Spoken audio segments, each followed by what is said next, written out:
play. Where is it? Here we go.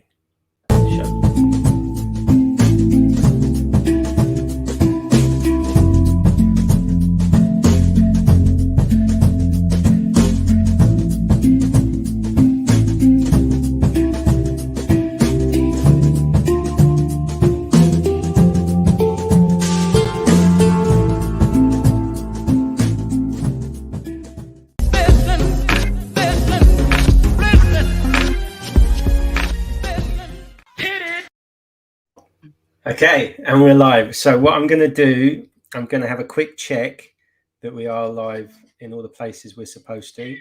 Perfect. I love your intro. I was bopping away there to that. Fantastic. Yeah.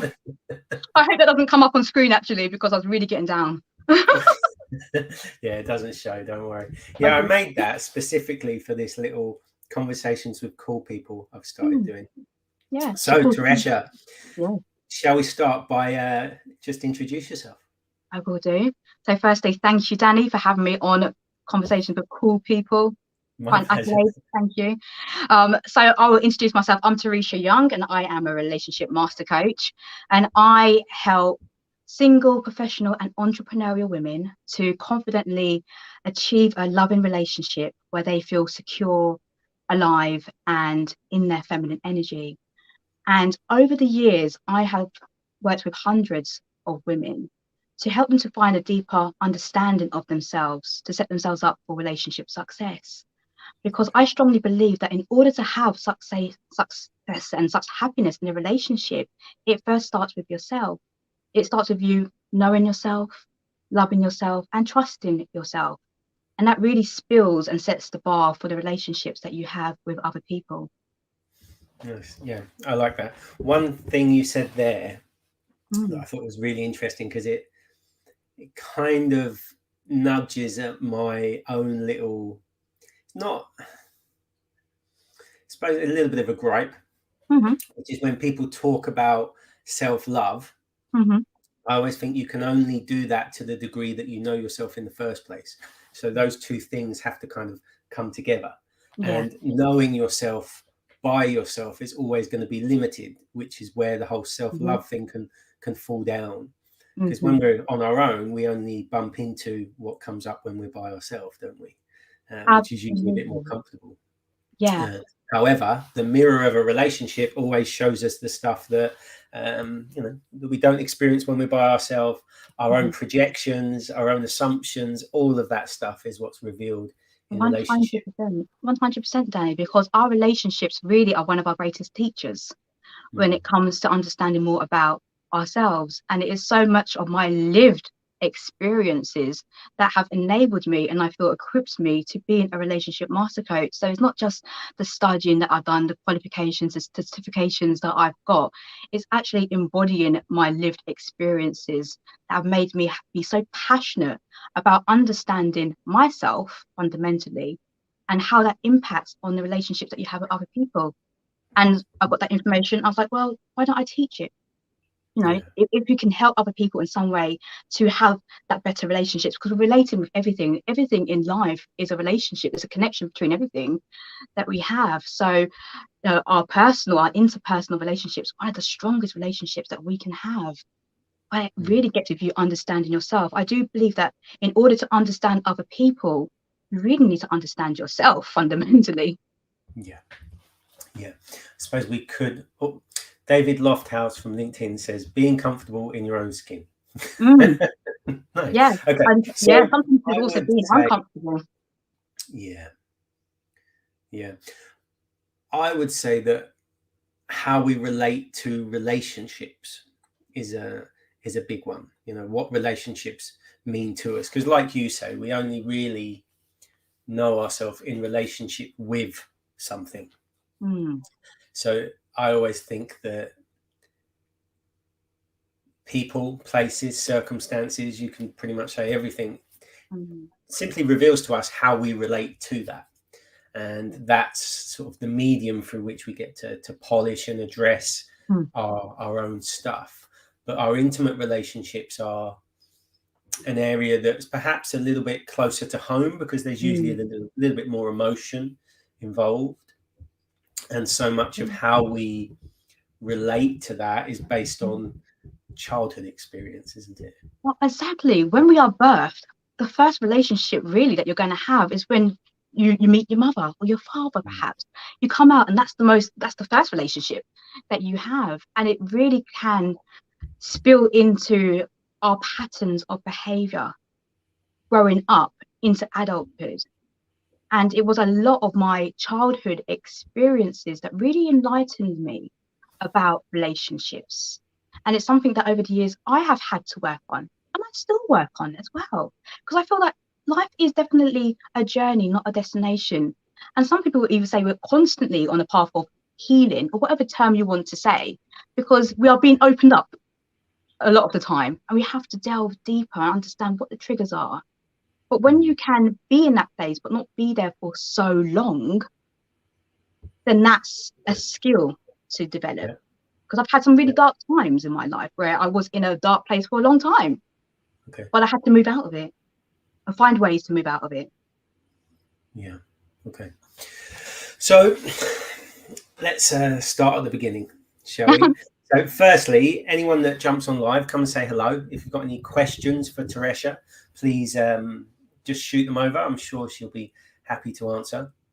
But I suppose my curiosity lays in, what was it that drove you to address relationships as your sort of main area of focus? Sure. Well, thank you for asking. I have a HR management background. So for over 16 years, I've been dealing with personal relationships, interpersonal relationships at work, supporting line managers, directors, CEOs, people at all levels, coaching them, assisting them, and so forth. But in that role, I did feel really unfulfilled. Now, Kate I was Smith doing... Good morning. Sorry to interrupt. I know I'm not a fan of being interrupted, but Kate Smith said good morning. Good morning, Kate. Thank you for joining. Hello. Thank you. I was feeling deeply unfulfilled, really. I was doing with a lot of redundancies, disciplinaries, employee relations. It just wasn't congruent with where I was in life. So I did go on a period of maternity leave, and it was at that point I thought, okay, I want to do coaching. But Danny, it's more my lived experiences that moved me into being a relationship master coach. So I'll start from the beginning, like you said, childhood. Okay, so I was the eldest of 4 children, and I had to witness really the dysfunctional relationship between my mum and my dad. My dad was alcohol and drug dependent and dabbled in some really big drugs, was in and out of prison. Also, he was mentally, emotionally and physically abusive to my mum. So there was a lot of domestic violence as well. And he had numerous affairs whilst with my mum as well. And I've got many half siblings as well. So not the greatest model of not the harmonious relationship. Exactly. He was a little bit like Dr. Jekyll and Mr. Hyde, as I describe him. You didn't know when he was going to kick off. You know, it could be something as simple as, so we've got, my dad's a Jamaican person, we've got cultural background there. And one of our traditional dishes is rice and peas. And we'll eat that on a Sunday, typically. One day when I was younger, and I think I must have been as early as 3 or 4 years old, I was in my bedroom and I heard my mum running up the stairs. She flung into my bedroom, shut the door, bolted it at the top. And I was like, what's wrong? My dad came banging on the door. How dare you cook white rice and not rice and peas? That was the simplest thing. And my mum was going to get a beating for that. And that's those kind of patterns. It didn't happen every single day, but it was a fundamental part because that's what I remember. I remember his drug taking. I remember one time I was hoovering because we had chores, and I moved back the sofa and I found a glass. I was like, what's this, Mum? It had foil over it. It had an elastic band wrapped around it. It had holes in it. I was like, what was that? She was like, give that to me, darling. And I found that on several occasions, sort of smoking and dabbling in things that we didn't want in the household. But you know what? After 30 years of my mum being in that relationship, she did bring the marriage to an end because he wasn't 30 years. So she really endured. Oh, yeah. Wow. It was significant. It was. She was 17 when she met my dad, and it was her first boyfriend. She came pregnant. Sorry to interrupt your flow, Teresha. 30 years in a relationship that you describe in the way that you do. Where has that left your mum now in terms of Mm. how she relates to relationships? Well, after she brought the marriage to an end, she's not been in a relationship since. And that was about, Right, okay. dare I say, 7 or 8 years ago. Yeah. But she is in a beautiful relationship with herself. And I think that's the key thing. Yeah. She worked on herself, and she is still working on herself, and she is the happiest. And she can talk about it, Yeah. and she can talk about it from a very empowering way. And I'm not here to judge her decisions that we make, because people make decisions based on where they are at the time, the resources that they have, and she felt that she was doing the best thing for her. She wanted to keep the family unit despite what the energy was like in the house. It was her first partner, 4 children together, they were married, hopes and dreams, but my dad just was not delivering.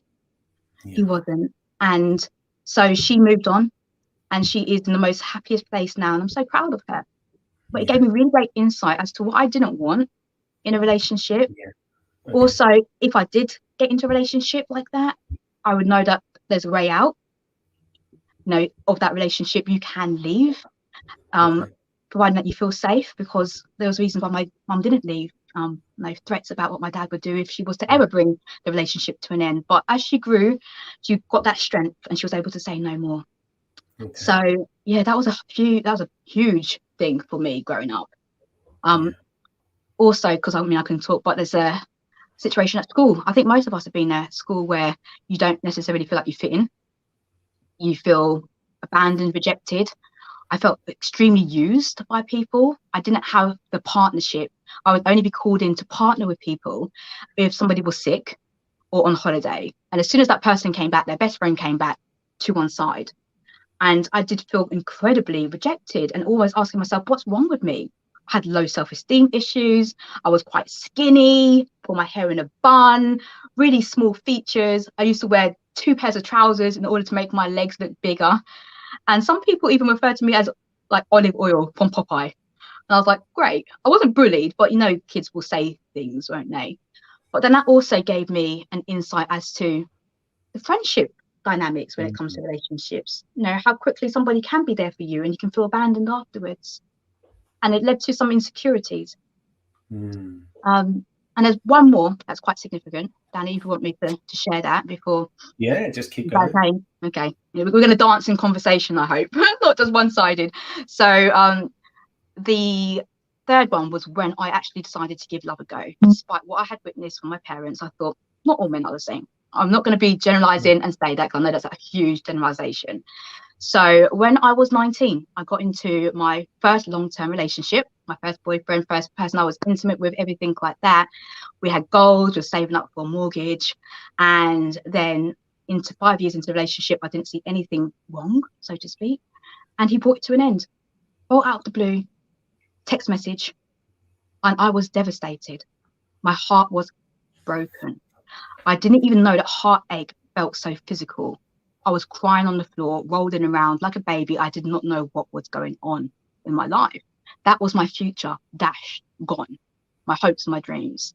That's an interesting point that you make there. That is often, in my experience, the hardest thing to deal with when a relationship comes to an end, is because our whole psyche has become formed around being in this too and what we're going to do.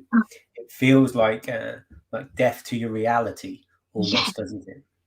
Absolutely. It's the first time I actually went through a grief cycle for somebody who was still alive. Don't you think it's a good wake-up call?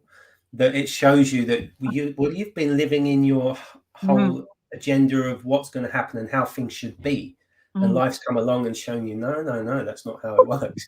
That was I think that was one of my biggest wake-up calls going, Danny, because I went into my darkest moment and it felt really depressing. I had feelings of hopelessness, helplessness, so much so that I just didn't even want to be here in the world anymore, Danny. So I took an impulsive overdose and attempted suicide into it. And I woke up. I'm here to tell the tale. And it was in that moment that I thought, I need to make a change. everybody thought I was fine. I was smiling. I was doing my job fine. No performance issues, nothing like that. Family, it got a sense because I was living at home at the time when I took this impulsive overdose. And in hindsight, I just think, oh, that probably wasn't the best environment, because then my sister, my little sister, my youngest one, found my suicide note, which I had written on the back of an envelope. Actually, it was an insurance company envelope. I wrote it on the back of it, hid it underneath all of my study books and everything like that. But her being a little sister, mingling through my stuff, big sister stuff, found it, and she asked me what it was, and that was really, really difficult to explain that to her. I had to get help, Danny. Like, I went to my doctor and I said what had happened, and they offered me medication, antidepressants, which I didn't want to take at the time. So instead I had a course of CBT, cognitive behavioral therapy. Did it help? Yes. It radically helped, Danny, because I felt back in control. Because I know for some people it doesn't get close enough to the root cause of their discontentment to make that significant a difference. Just before we carry on, David Lofthouse. Okay, let me add this for you so you can see it. It should come up. Text message breakup. That's horrible. Geez, man up and face the issue head on. Heartbreak feels like your stomach has pulled through your mouth. Yeah. I think that's something that most of us can relate to in some way. That sense of, call it heartbreak. I would say loss. Essentially, it's loss. It's loss of our own idea of who we are, because our idea of who we are has become so enmeshed in the relationship that we were in. And we kind of lose our sense of who we are outside of the relationship. Not good or bad. I think we all want that sense of connection.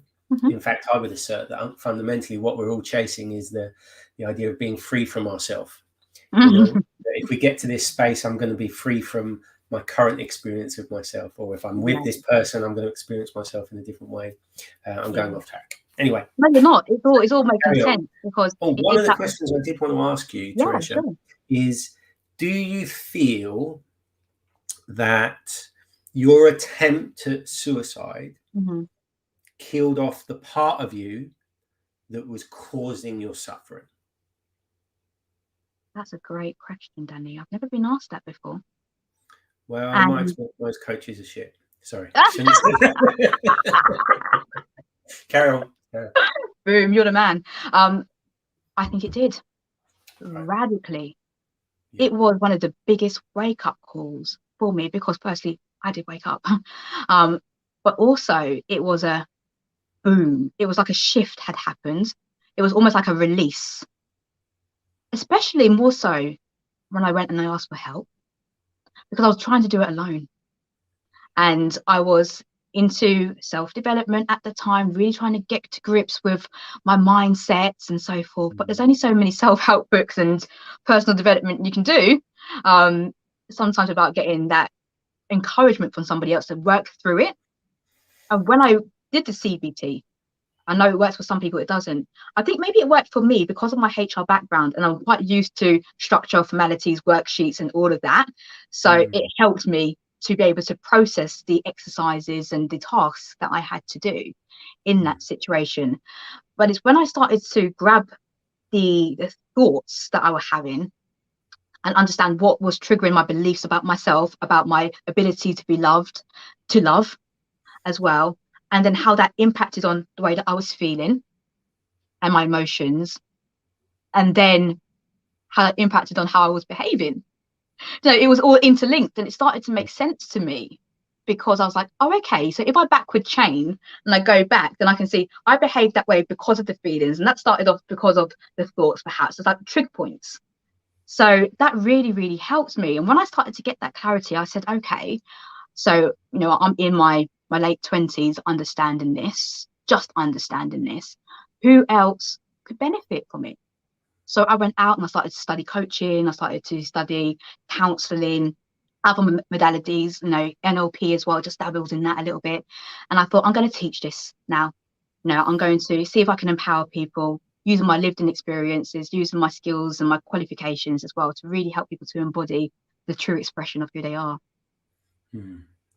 Okay, one thing I'd love to dig into a little bit with you, Teresha, You mentioned this at the beginning. Yeah. And I think this resonates for me because of my own kind of childhood experience. If we forget what happened, what was said, what was done, but look at just our own experience of it, and like you said, it's that sense of when is something going to kick off, lends itself, in my experience, to a sense of just not being safe quite a lot. Okay? And that sense of not being safe can continue for a long period of time and add a kind of like an anxiety to relationships. That our relationship with relationships is a space of not being safe in some way.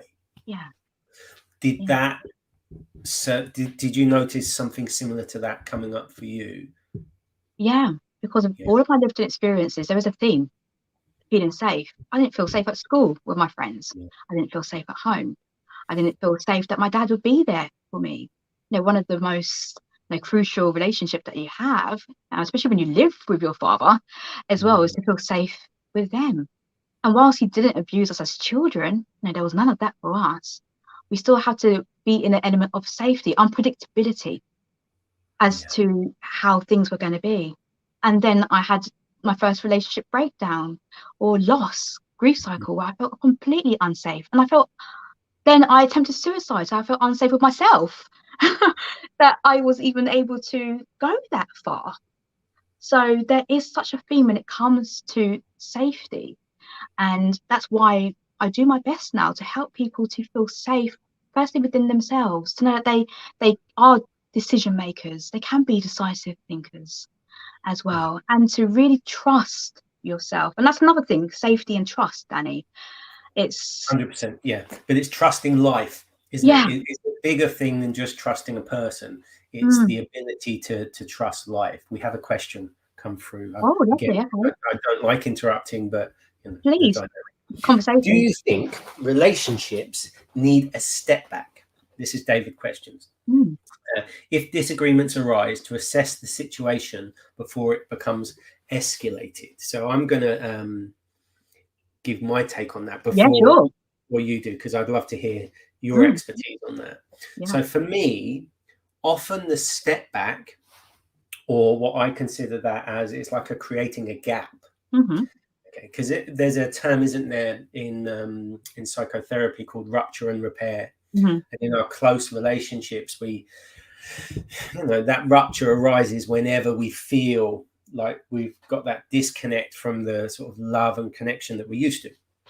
And for me, it's about how quickly we can repair that. So our ability to be able to repair that is always going to be down to our ability to deal with the emotions that arise that create the rupture. I think there's a little bit of interference coming through. I'm not sure if anybody else can hear that. Oh, okay. Can you still hear me? It's a bit muffly. It's a bit like a Dalek. Sorry. How is it now? It's still quite muffly. Oh, that's odd. I don't know why that's happening. I'm afraid. It might just be for me. If anybody else is listening, could let us know. Yeah, it might be on your end possibly, because it could be. It seems to be okay. All right. Well, you can hear me right now. I can just about hear you. You can. Oh no, terrible. All right, let me have a quick check of the internet, because on this end it says that it's all good. Could be the software, perhaps. It could be, but we'll make it out. Hopefully it comes through okay for everyone. Yeah, well, let's just carry on. It's okay here, so it might be you. Yeah, okay. It might be your end, Teresha. Okay, boo. Anyway, right. So what I was going to say is my experience is the rupture that happens in relationships when that sort of gap can appear, when those disagreements arise. For me, it's always a reflection of where, on some way, we haven't learned to be okay with the emotions that are arising within us in the moment. Okay. Now, either this is where I use the term lean into love. Because if we're not able to lean into those emotions and communicate them, that's when that period of rupture lasts longer. And what happens usually when we go into that space, we go off into our old ways of thinking that are never really truly going to allow us to actually get past that block in the first place. So often what people call, well, I'm just going to step back for a moment. That's the logical thing to do. Yeah. All you're doing is actually pausing to sustain the same pattern. I think it's the leaning in that has to be done as opposed to the pulling back, unless you're a bit of an arse and are going to be violent, of course, in which case maybe you need to do that. Yeah, but let me know what you think. Yeah, absolutely. I mean, it's a great question. And I think it works both ways. Sometimes from my experience, when I've been working with people, it's the way in which we communicate. And some people just don't feel that they are able to communicate themselves in that moment in a way that's going to come from a place of carefrontation, as I like to call it, rather than confrontation. Yeah, I like that. Yeah. So it's that pause, that gap. And I believe it's Wayne Dyer talks about the power of a gap between, it's like music. And sometimes you play a beautiful beat, but then there's a pause, there's a gap. But the pause is what makes the music. It's what carries on the flow, if that's making sense. Would you call that a period of silence as opposed to a stepping away from each other? That's what it is. So it doesn't even necessarily have to be a physical distance of stepping back, but it's just communicating to the person that you may just need a moment of time to gather your thoughts. Because when it comes to communication, I think it's really important to assess, if you can in the time, and it comes with experience, how you feel in that moment, how the other person might be feeling in that moment, and how the situation feels to you. Communication is more than just the words that we use. I do think it's important to pick up on people's language. You can tell a lot from the words that people use, 100%, when it comes to communication. That can seem, I think some people find that confrontational, personally, because I'm a big one for language. For me, I think that everything that you believe is revealed through the language patterns that you share. And there's so many language patterns that have a tendency to generalize and depersonalize what we're saying. And they become quite defensive, actually, to do that, because then we're no longer talking about our own experience. The you made me feel, that kind of language is sort of putting the blame on someone else. Yeah, there's so many little language patterns that we use that disown our own experience and look to push it onto others. That's so beautifully expressed, Danny, because it is about maybe owning our language. So saying, I feel this way because, so it brings you back. There's an element of blame though, no? If you say because. Well, when you say, I feel this way, but I think some people need to understand the reason why you may feel some way. It's one way to say, I feel upset. But sometimes the learning comes from actually acknowledging what the experience was. So the power of because can explain the experience. Now, of course, the way that person views the experience is going to be very different because they've processed it differently. But in order to relate to somebody else's experience, you should feel open and feel safe enough and vulnerable enough to be able to explain what might have triggered it. It doesn't mean it's the person.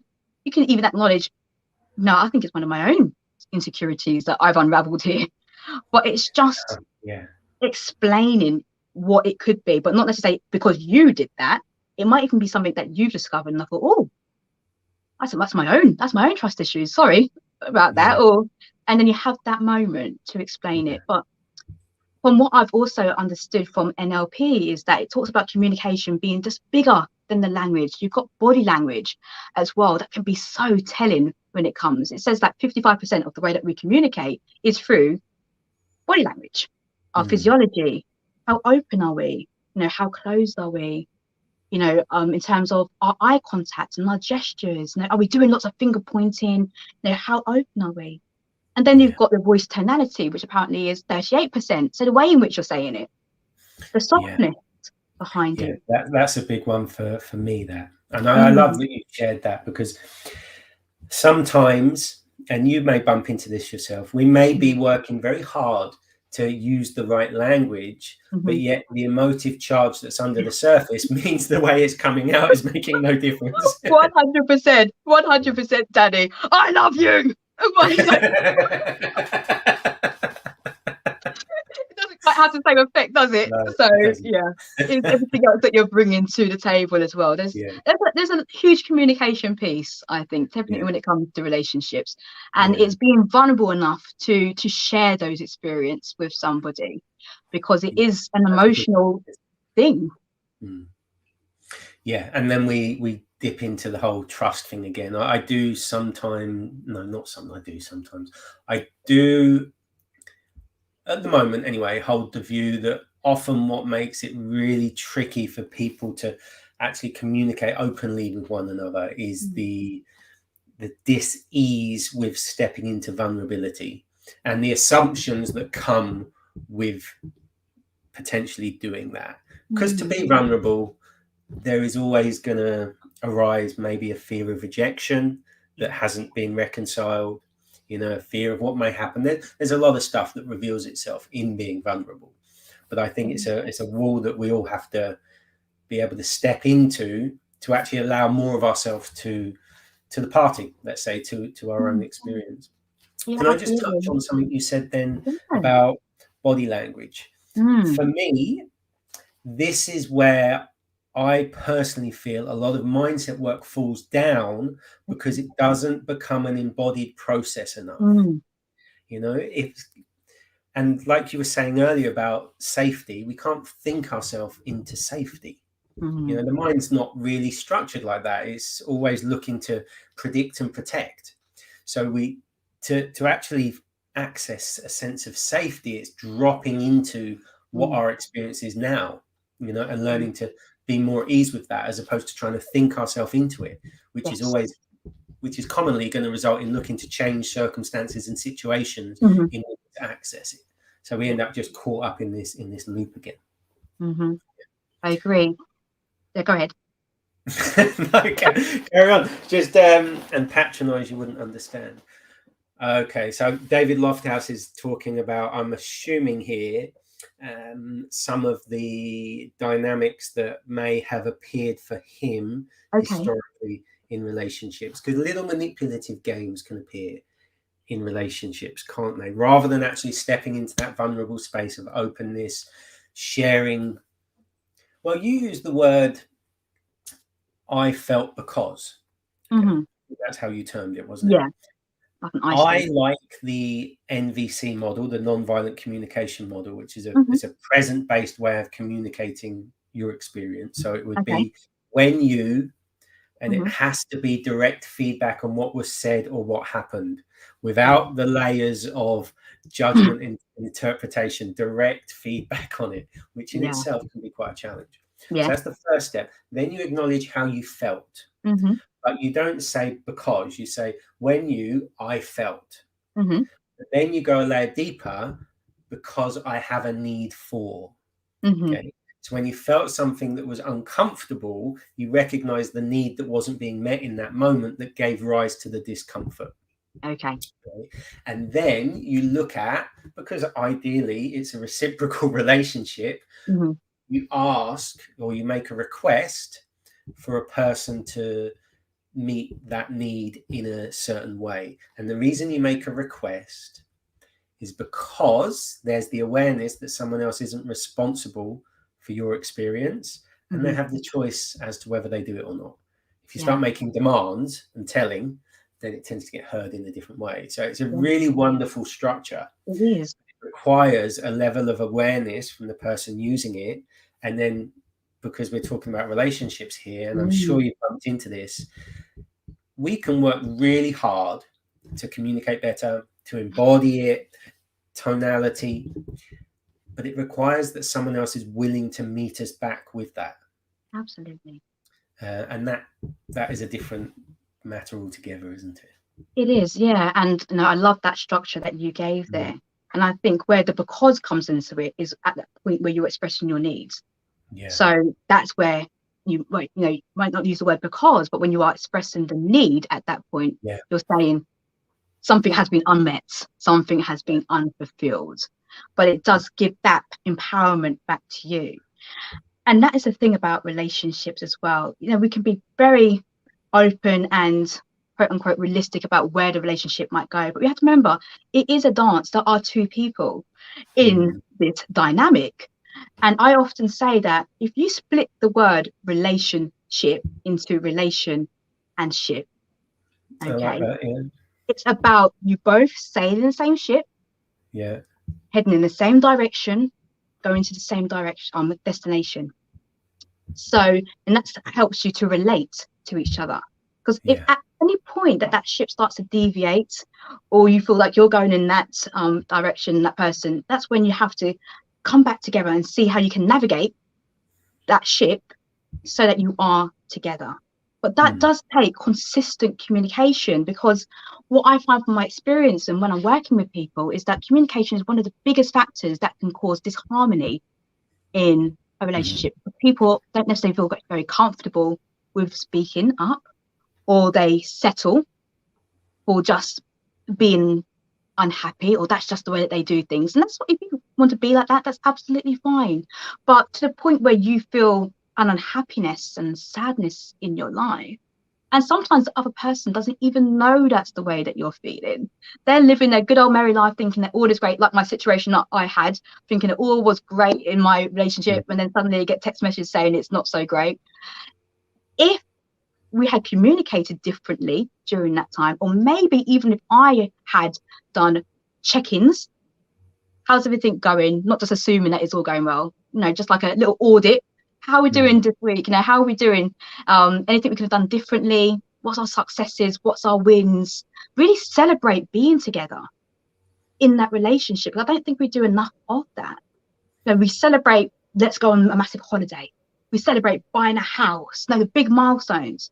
But what about the daily things that has happened in your relationship that you can celebrate together? Those daily wins, whether it's big or small. And the more that we foster those healthy elements, it can really change the dynamics, I believe, in a relationship. Yeah. How much of this stuff can, because David Lofthouse has posed another question, which is maybe people don't share because they feel their partner may judge them. Okay, so for me, what we're looking at there is a projection of your judgment of yourself, which then results in the assumption that someone else will hold you within that judgment. So essentially what's happening is this is where the mirror of relationship is so powerful, is what we perhaps don't acknowledge about ourselves is often revealed to us through what we assume others think about us or project onto other people. And we can't address that stuff if it isn't being revealed to us. But yeah, I mean, so the question for you would be, how much of this can we address directly through our close relationships when the emotion tends to be kind of a little bit more intense, so the challenge is perhaps more, the fire's burning a lot more strongly, and how much of it do we have to do through working on ourself through sort of some other kind of modality? I feel fundamentally it's about working on yourself first, because just going back to that question, talking about judgment, and it often is a projection of something within ourselves. If I've got issues trusting somebody, then perhaps there's some issues, some bigger, deeper issues about trusting myself, or because the judgment that you hold about yourself. Exactly. So where does that stem from? Because sometimes when it comes to coaching, people think, okay, I just want the resolution, which is whatever their goal is. I've bumped into that a lot. Yeah, it's like I want to have this experience, but I don't want to address that tricky stuff that gets in the way. No. I just want that, and I want it quickly, please. However, you get it, and then suddenly you don't want that anymore, or it doesn't feel like how you thought it was going to feel. It was not the experience you thought you were going to have, because you haven't gone to the root cause. You're just now dealing with the symptom and not the cause. So a lot of how we relate to other people is doing that work on yourself first. And you can do it alongside being in a relationship. I think we are evolving beings. We're always growing and thriving. So continue to work on yourself during the relationship as well. It's only going to bring more to it. But also having that clarity as to, if you're feeling a certain way about a situation, you feel that somebody has disrespected you, or you can't trust them, start here, really, to see how that is mirroring in yourself. Does that answer your question, Danny, or have I gone off on a tangent? Yeah, no, I agree with you. I think fundamentally, a lot of the time, we're in a relationship with our idea of who the person is, not the actual person. So when the person no longer lives up to our idea of who they are, that sort of fracture and rupture can occur. And that's where I think it's so important that we address what we have going on, so that we're actually allowing the person to show up as they are, not, well, this is how I see you and how you're supposed to be.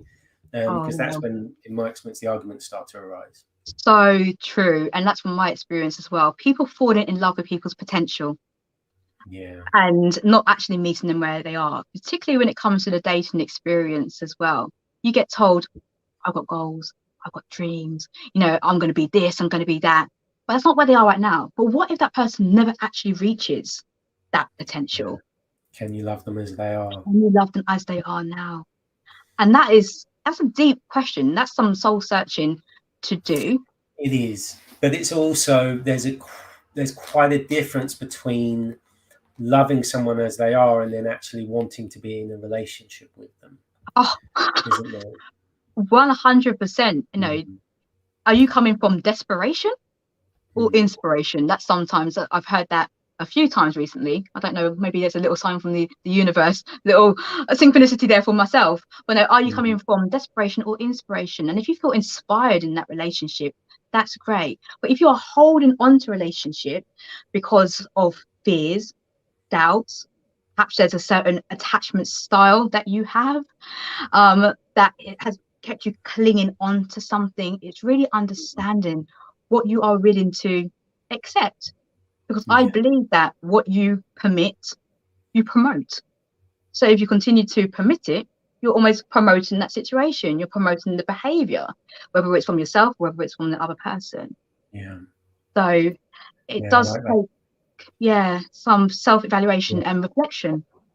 So you said what you permit, you promote. So I suppose I would share that as we show other people how to treat us to a degree. Oh, yeah. Yeah. What we're letting people what we're willing to let people get away with is essentially enabling those behaviors, isn't it? So a big question that I have for you is how to word this.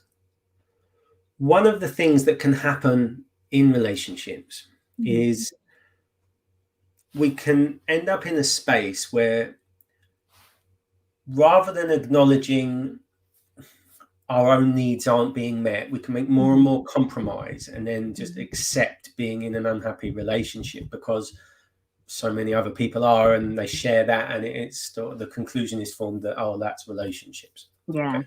I've heard that a lot.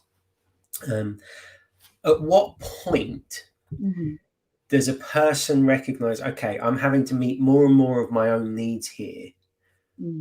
What's the point in being in this relationship where the fundamental agreement for me is we're committed to one another's well-being as much as we can,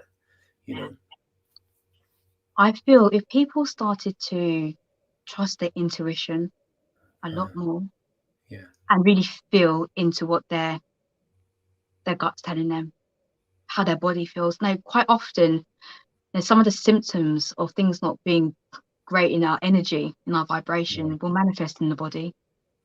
I know if I'm particularly stressed, for example, I can get spots. My shoulders are up like this. There's so much, and it's these signs, and sometimes it's actually a change in the physical side that will be a good indication. Have you got anxiety? What is your breathing like? Are you starting to breathe more shallow? Or are you, how are you nourishing yourself? I think, as we were saying before, Danny, that we maybe underestimate how much information we get from our body. And I think that is a huge indication that something might not be right. If you are constantly also just feeling heavily emotional about things, and you're being emotionally charged rather than being emotionally intelligent, or you're reacting rather than responding, that's really good information to ourselves. Self-talk. Sometimes people say, oh, talking to yourself, sign of madness, first sign of madness. No, actually, self-talk is very empowering. I talk to myself throughout the day. I'm constantly out loud.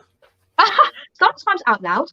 Yes, sometimes absolutely out loud. And I'll say, oh, Teresha, oh, you wouldn't say that to your daughter now, would you? So I sometimes have to think about and say, okay, I caught myself doing that. Or what's the story? So sometimes if something's happening, I do 2 circles in my mind. What happened in one circle, the story that I created from it. And sometimes it's separating what actually happened to the story I've created. And I thought, oh my gosh, I've created that. This has happened. That person's doing this now. Oh, no, get onto WhatsApp. You never guess what happened. No, what happened was something completely different. So I would say that really trust your intuition, trust how you are feeling, but be very mindful about the mind-body connection and how things are being generated in your body too. Yeah, no, I agree with you 100% there. And I think this, again, we come back to what I said before, which is a lot of mindset falls down because people are trying to think themselves out of the situation that is created by the way they're thinking in the first place. Whereas if you drop into the body, there's books about this, isn't there? There's The Body Keeps Your Score. Gabor Mate wrote, When the Body Says No, that sometimes the reason people go off into the area of working a lot on mindset is actually because they're quite disconnected from their body. They're quite disconnected from their emotions, and they're just trying to think themselves into every situation. Exactly. And when we are always trying to think ourselves very logically into situations, we are predominantly really just but really amplifying the masculine energy quite a bit. And all of us, we have the feminine and we have the masculine energy. And allowing ourselves to feel into our bodies is a lovely feminine side to have, energy side to say. I'm not saying that anybody has to become more woman, more man. It's energy. And it's all about using that energy to really just feel into yourself, feel into your body. And that's what I've worked with over the years. I love working out. I love going to the gym. I love doing strength training. And I've dabbled in also yoga, breath work, all of that, because I really want to be an embodiment rather than just thinking about things very logically and very mechanically into it, because I firmly believe that we are in a vibrational universe and that it works on vibrations. So the energy you put behind a thought, if you're not energetically there, or your emotions are low vibrational emotions, I'm saying everything labeled in here, but then it's going to produce the results that you get. It's going to produce the outcomes in your love, your life, and your relationships, all aspects. So just allowing and being present as well, Danny, because like we were saying, sometimes when we feel that sense of loss, it's because we've been so future orientated. But the power of the now and being present and trusting the journey and the process can be quite challenging. But I do believe that's where the magic happens. So here's a question for you. Just going to go down the rabbit hole just very briefly. Okay. Yeah. You said the energy you put behind the thought. Okay. So who is the you separate to the thought of a you? Are we separate? Well, the thing is, if you can notice thought, if you can be aware of thought, if you can notice thought comes and goes, are you the one doing the thinking, or does thinking just happen anyway? But we claim ownership of it, say that it's our thinking. Well, you could say it's just been this software that's been installed, couldn't you? I believe that is a very interesting perspective to have. And if everything is energy and it's just out there floating as well, we could go quite deep here. Whose thought is it anyway? Sometimes we have to think, we take on energy and we think, is that actually my own energy that I've taken on? Or have I absorbed that from somebody else? Have I absorbed somebody else's thoughts or their emotions. And sometimes you have to just, I say, cut the cords, cut the tie, and ask. Sometimes it's very empowering, Danny, just to ask yourself that question: is this my own thought? Yeah, Or has but it even come that from is going off into thoughts anyway, isn't it? it is I mean, still irrespective, what I'm trying to point out to is irrespective of the thought processes that come and go, who is the you that is there noticing it all going on in the first place? Because what tends to happen is it doesn't matter what thought it is, thought leads into thought. You know, and I always think that we can choose what thoughts we give our attention to, but thought fundamentally just happens. It's just something the brain does. Yeah. No, I absolutely agree with you, but it's acknowledging and witnessing that. If we become more intentional about witnessing our thought patterns, you know, so often there's a pattern that will come and it needs to be disrupted. Yeah, of course. And it's actually quite, at least in my experience, those patterns are actually quite restricted. They don't allow for much more than what sustains those patterns. Yeah. Yeah, And can be habitual. We're going, it's conversation because it's all, we're talking about energy, we're talking about relationships, everything is relating here. And it can feel like a deep conversation, a deep discussion, 100%. But the more that you allow the information to come to you or to us, to listeners, the more you can take what resonates and maybe, you know, put it to one side for another time.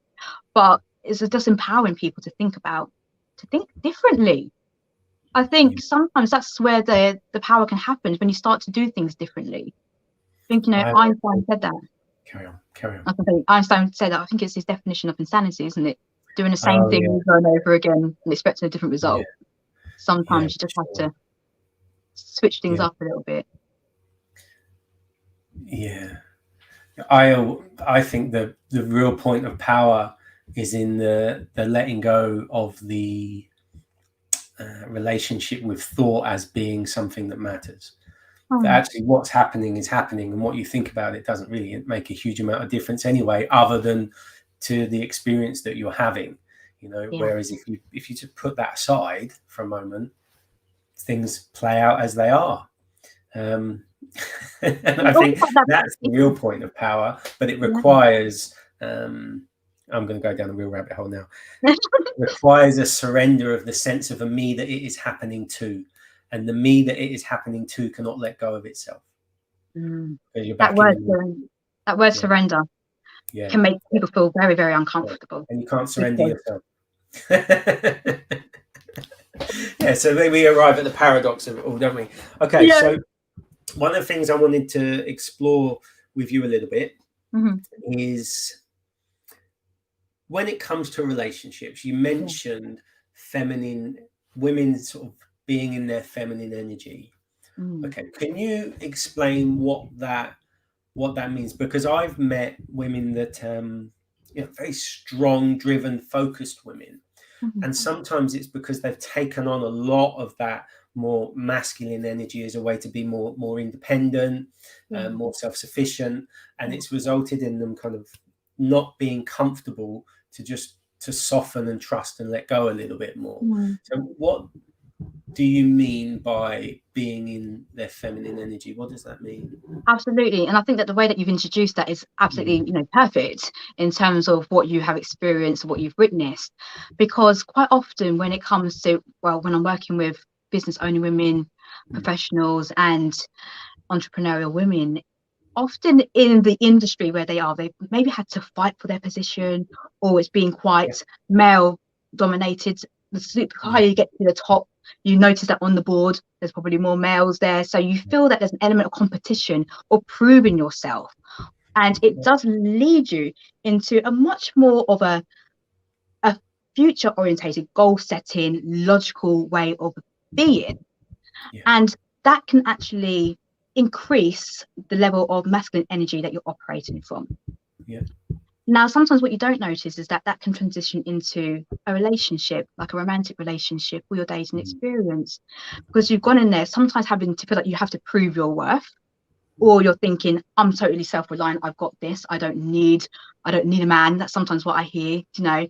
Sometimes it's even single mums who have taken on both roles, and they find it really difficult to be able to date again and to allow somebody to help them because for years they've been doing it all by themselves. And being in that feminine energy is not, because some people confuse it for you being submissive, for being weak, for being a doormat, to be taken advantage of.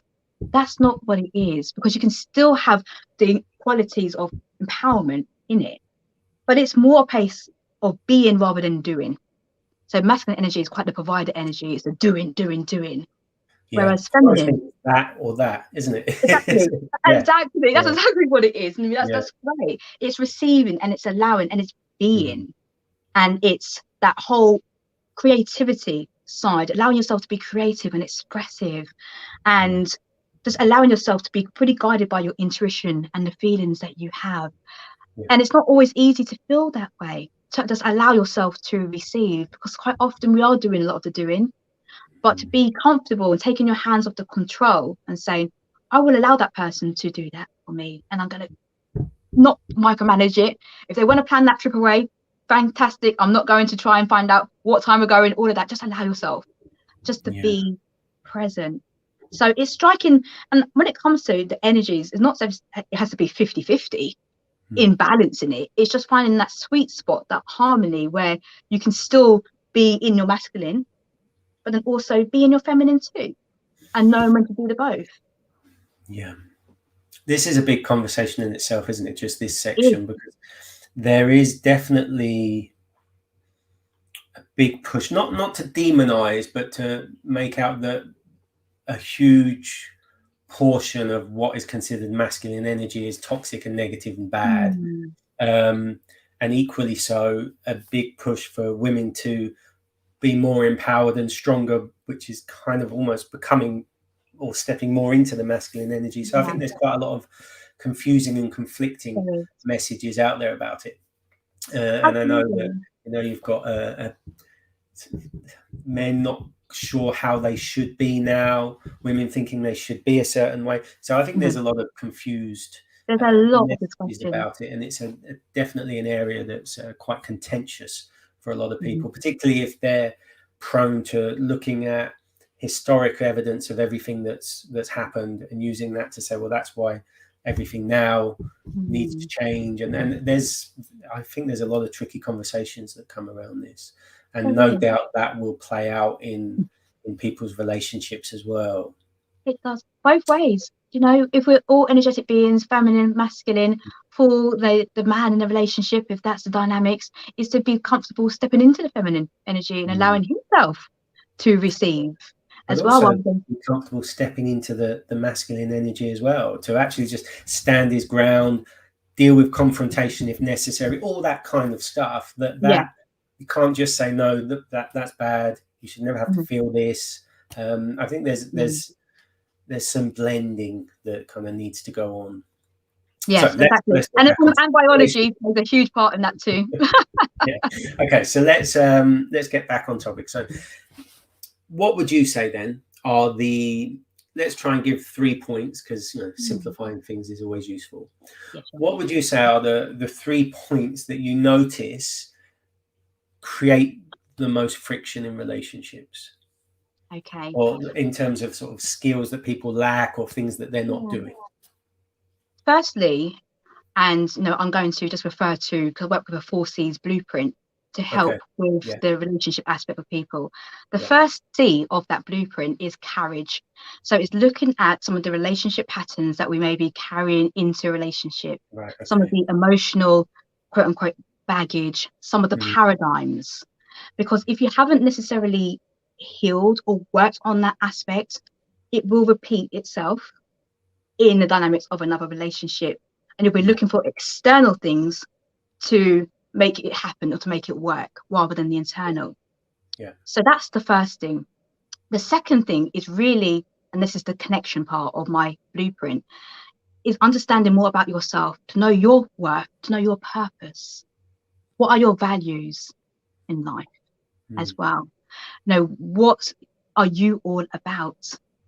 It's understanding how you are thinking and how that dictates the way that your emotions may be coming into play, some of the actions that you're taking. So that's the second C, connection, really understanding more fundamentally about yourself. Some people are like, oh, but I haven't even spoken about the other person. No, it's about you fundamentally. Now, the third C is communication. Okay. So this is one of the biggest stumbling blocks that I see in relationships, is effectively communicating and the skill of actually listening to someone. I talk about that a lot, yeah. Oh my goodness, the amount of people who jump in, you know, they are really, I think Stephen Covey says, seek to be understood rather than, seek to understand rather than being understood. I think that's one of these things. So seek to understand by actually listening, empathetic listening, and then repeat back what you think that person has said, you know, in terms of your processing. So communication is huge when it comes to relationships. And if you can go through a process of where you can feel very comfortable communicating in a way that works for you both, because we all have different communication styles, but it's finding a way that works for you both. And that structure that you gave before is one of those perfect things that people could take on to say, okay, if I want to express my needs or communicate differently, I'll work through the structure and becoming comfortable with it. Everything else. So the fourth C, I know it's a fourth one and you've asked for three, but the fourth one is what I call ceremony. So this is all about mind-body connection, mindfulness. Okay. This is about meditation. It's about mindfulness practices, basically. If you can tap into it, to really be present in the now, whether that's yoga, whether that's breathing techniques, whether that's meditation, sleep, eating well, you know, everything, you know, to holistically embody what you are, you have to look after yourself, you know, mind, body, it's a whole package that you have to do. So that's the 4C's blueprint, and that's the kind of the model that I would work with in order to help people to have those healthy, fulfilling, lush relationships that they're looking for. Yeah, I love it. I love it. One of the, it's not a quote because I don't know where I've seen it, but there is definitely a line that I think is really useful to ask ourselves consistently, which is, it's not so much about what you want, okay? It's about, are you willing to become the person capable of having that? Because I think lots of people have an idea of what they want, that what they would like, how they would like their relationship to be, but often don't consider, okay, are you living in the way a person that has those things would live? You know, a person that has a healthy relationship, how would they communicate with their partner? How would they treat their partner? How would they treat themselves? You know? So I think it's a big question that all of us can chew on, is, okay, what you want, what you would like, park that aside. How are you doing at being that person capable of having that? Yeah, can you be that person now? Quite often that's when it comes to values as well. Some people say, I want somebody to be loving, kind, understanding. But are you existing those? That's not an actionable request, is it? Yeah. Are you actually being? What does love look like to you? Are you being love right now? Are you being kind right now? No, because that's what, if you're wanting somebody to have those traits or that way of being, you've got to live it yourself. As well. So that's a really great powering question. I've also heard that sometimes you don't attract what you want, you attract what you believe. So what's your thoughts on that? It's a tricky one, that, isn't it? Because I think, you know, we can look at the whole RTS thing, the reticular activate RAS reticular activating system, and say that your beliefs are going to essentially that's going to be where your attention focus is. And this is interesting, actually, the way our eyes work. Foveal cells in our eyes mean that we can only process a very small amount of the information that we take in. So even if you're not sure on what your firmly held beliefs are, just pay attention to what you look at and what you notice, because that will reveal it to you anyway. And the interesting thing is, if we were to be able to process all the information we took in through our eyes in HD, because most of it's blurred, it's only the bits that we believe are important that our attention goes on. In order to process it all, we would have to have heads the size of like those grey aliens. We'd need massive heads in order to process that much information. So a huge amount is filtered out via the belief structures that we see are very, very important. So I think sometimes people don't necessarily recognize what they really believe. They just notice what keeps showing up.